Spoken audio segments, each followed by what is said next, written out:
Hi, today's video is about verbs.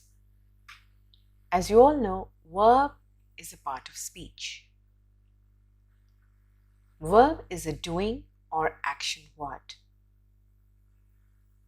For you to understand easily, I have used this key for the colors. Okay, let's start.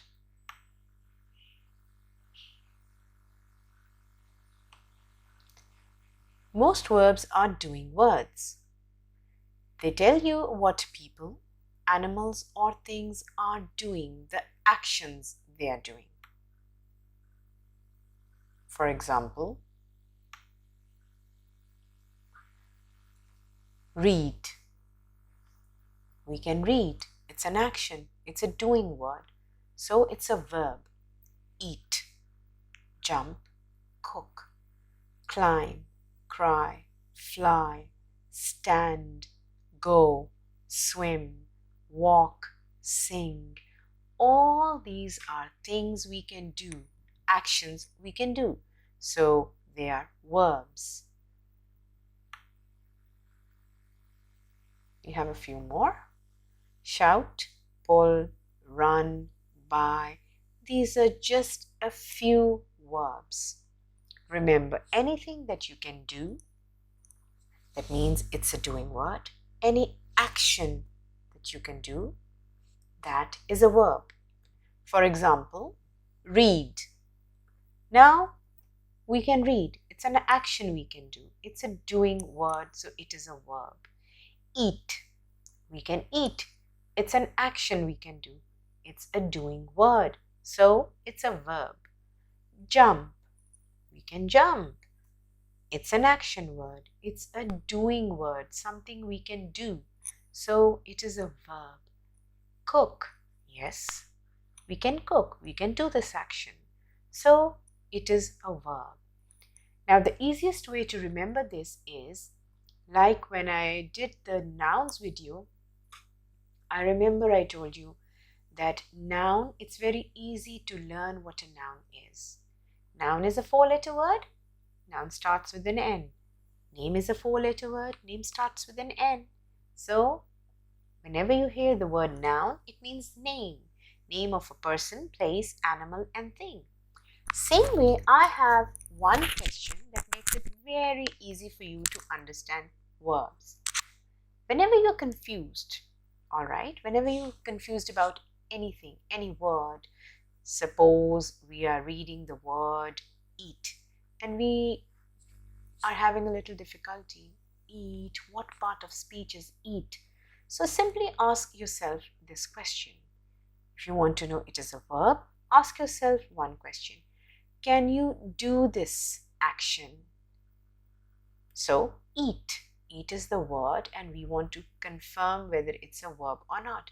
We are simply going to ask ourselves, can we do this action, eat? Yes, we can do it. So it's an action word, it's a doing word, so it is a verb. And if we cannot do it, then it's not a verb. If it's not an action, then it's not a verb. All right, that's the easiest way to remember it. Now we are going to do another kind of verb. This is called the helping or the being verb. The words am, is, and are also verbs.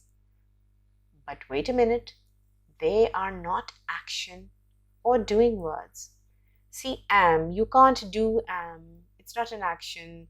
You can't do is, it's not an action. You can't do are, it's not an action. But these are verbs.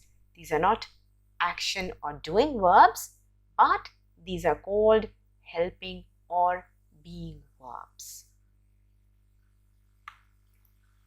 It's very easy to remember these. Now, they are the simple present tense of the verb be. All right? That's why they're called being verbs. Now, you use am with the pronoun I. Whenever we are using the being verb am, we use it with I. For example, I am going home. Or when you're using it in a question, am I going to the party? Now, let me tell you one thing, and I'm sure most of you know that there is not a single sentence in the world that is grammatically correct without a verb. One verb will always be present in a proper, correct grammatical sentence. Either it can be a being verb or a doing verb, but one verb will always be there for the sentence to be correct. Okay, so this one has both, or a sentence can have both the verbs, being and doing.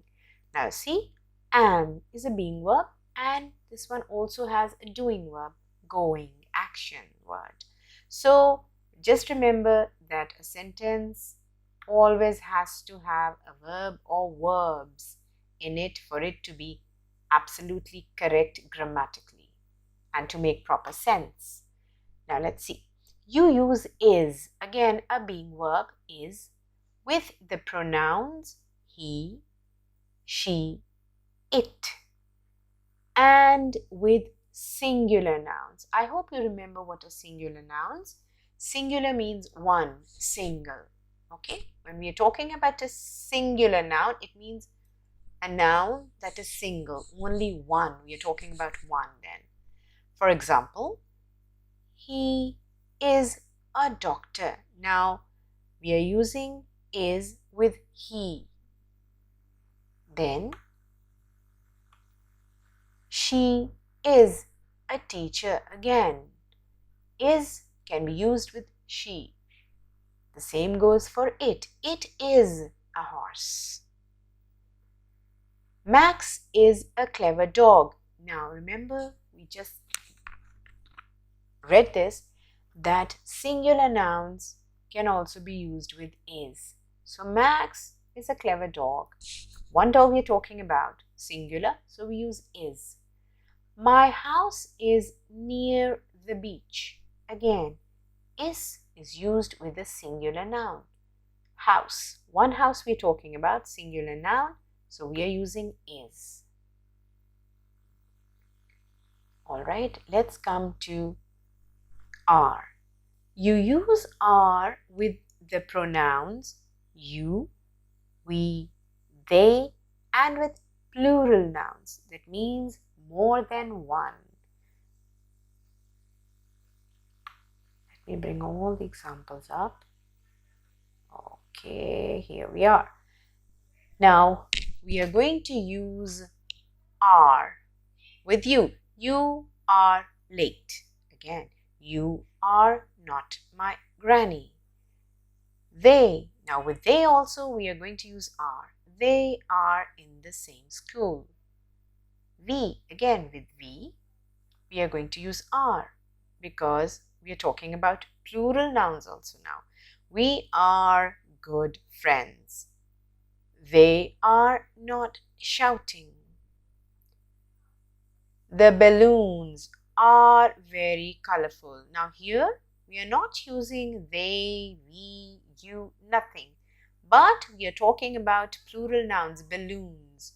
So with the plural noun also we use are. Same with this sentence. We are not using they, we, you, but we are still using are here. Why? Because we are talking about a plural noun. The flowers. Flowers, plural noun, so we use are. The flowers are very pretty. Let's move forward. Here we go. You use is and are with there to say what you can see and hear. For example, there is a house on the hill. Is again we are using because we are talking about a singular noun, a house. There is a white fence around the park. Again, we are talking about a white fence. There are some clouds in the sky. Now we are talking about clouds, plural. That's why we will write there are, or rather use there are. Same goes for the next sentence. There are 3 new boys in the class. Again, we are talking about plural, 3 new boys. So we are using are. There are. So is and are can be used with there. Okay, now we also have the short forms for there is and there are. There is theirs, and there are there are. Okay? I hope it was easy for you to understand, and very soon I'll come up with another video. Bye bye for now.